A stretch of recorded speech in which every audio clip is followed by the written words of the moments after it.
Most people think the 2026 housing market in the Philadelphia suburbs depends on mortgage rates dropping. The real story is that one local change could wipe out billions in property values, and most buyers have no idea it's coming. Hey, I'm Jim Stevenson, a realtor here in the Philadelphia suburbs.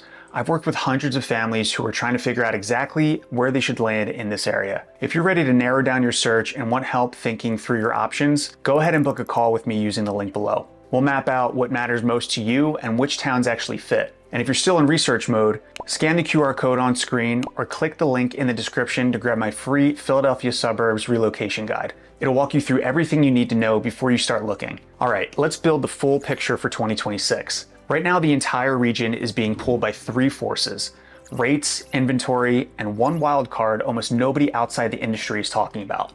Rates first. Every major forecaster expects mortgage rates to land somewhere between 5.9 and 6.5% by the end of 2026. Fannie Mae comes in at 5.9%. The Mortgage Bankers Association says 6.5%. That's lower than today, but it's not low enough to unlock the move-up market. Here's why. 62% of all US mortgages are below 4%. When you're sitting on a 3.25% mortgage rate, selling your home means voluntarily taking on a rate almost double that. That lock-in effect is why Bucks and Montgomery County sellers are staying put. And even when rates fall, inventory still stays tight. Right now, Bucks County is sitting at 1.58 months of supply. Montgomery County is 1.6. A balanced market is 5 to 6 months. We're not even close. And here's the part most buyers miss. Even when inventory rises from insanely low to just very low, prices don't fall. They just climb slower. Bucks County just closed October at a median price of $510,000. That's up 8.5% year over year. Montgomery County held at $450,000, up 4.7%. These aren't crash numbers. These are stability numbers in a market that's still running hot. So let's run real numbers on what 2026 actually looks like for your monthly payment. Take a typical Montgomery County home around $450,000. With 20% down and Montco's usual tax rate, you're looking at 5.7%, about $3,011 per month. At 6.75%, about $3,249 per month. At 7.75%, about $3,497 per month. That's a nearly $500 monthly swing depending on the rate. Now let's look at Bucks County at $850,000. We're talking Doylestown Township, Newtown Township, Solebury.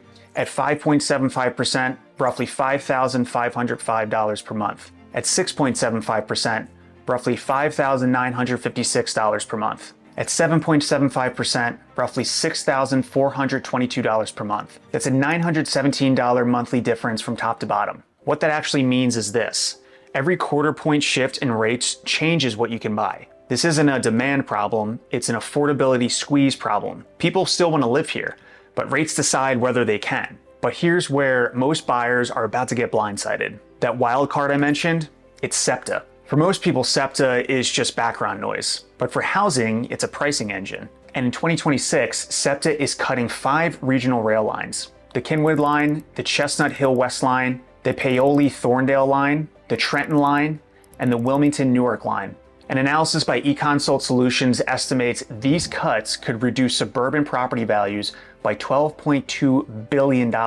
Not regional, suburban.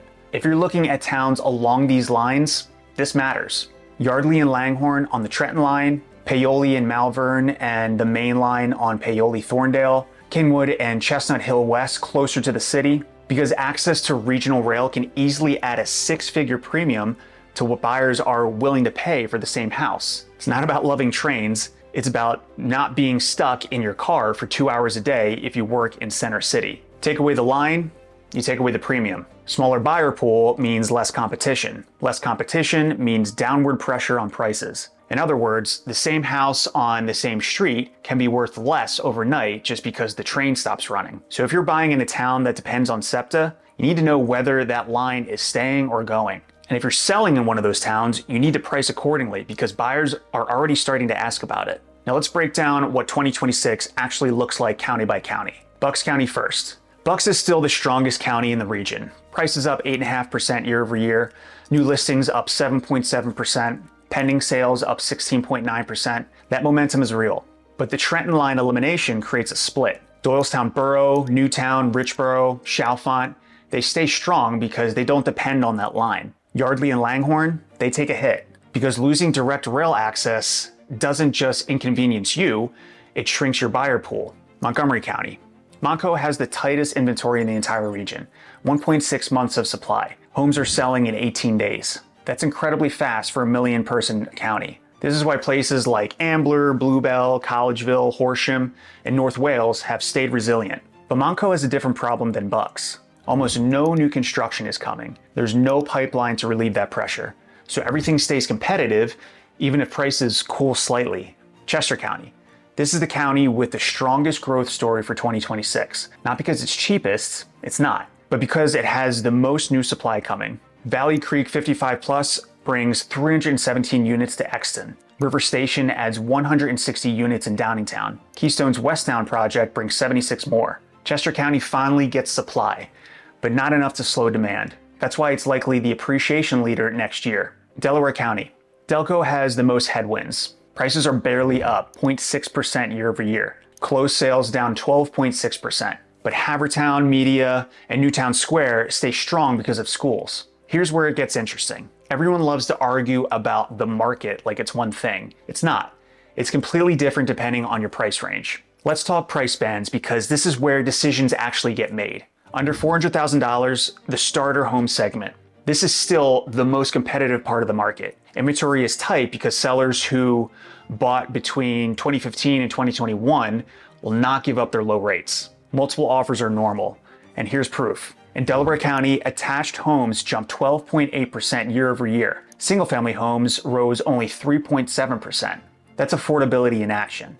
People are buying what they can afford, not what they want. Between $400,000 and $700,000, the move-up market. This is where the lock-in effect hits hardest. Families who want more space don't want to trade a 3% mortgage for a 6% one. So that supply stays low. But the homes that do hit the market get attention quickly. And buyers have more negotiation power than they did in 2021 or 2022. Inspection credits and price adjustments are becoming normal again. Above $1 million, the luxury segment. This is the most balanced part of the market.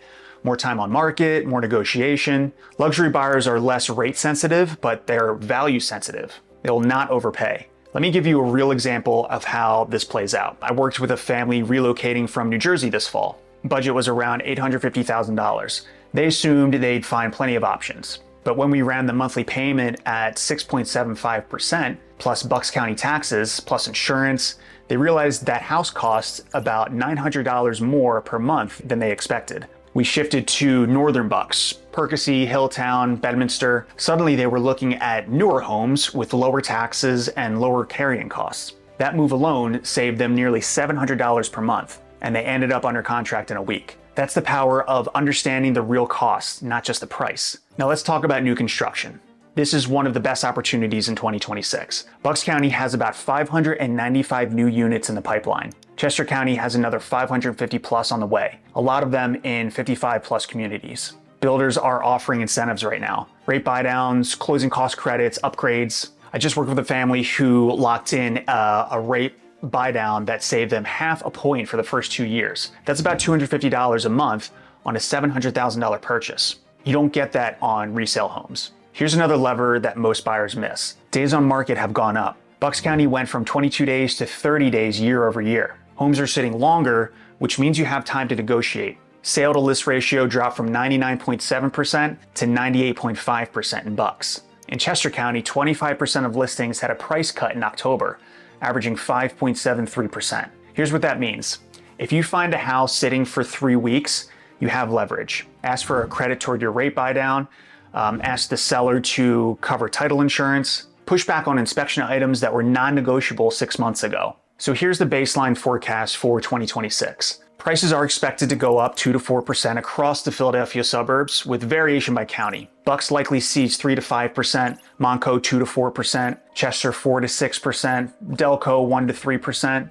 Not a boom, not a crash, a grind up market. Upside scenario, rates under 5.75% pushes growth to 5 to 7%. Downside scenario, rates near 7% plus recession, flattens to 0 to 2%. But the middle is most likely. Let's talk about what this means if you're selling. What still works is pricing at or slightly below market. Homes move in under 30 days. Professional photos and clean presentation, flexibility on timing and showings. What doesn't work is overpricing and waiting for a bidding war.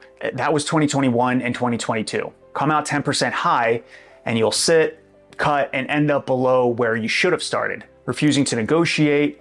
Buyers have leverage now. If you won't budge after 30 days, expect to sit longer. Ignoring condition issues. 20-year-old roof or original HVAC, buyers will ask for a credit or they'll walk. Fix it or price it in. You can't ignore it. Quick risks and wild cards. The baseline assumes inflation stays controlled and the Fed keeps cutting. If inflation spikes, rates stay higher and the forecast shifts. SEPTA is the other wild card. State funding saves the lines, values stay intact. Cuts go through, suburban real estate takes a hit. And if we hit a recession, job losses, tight lending, panic selling, all bets are off. Not in the baseline, but not impossible. So here's my bottom line.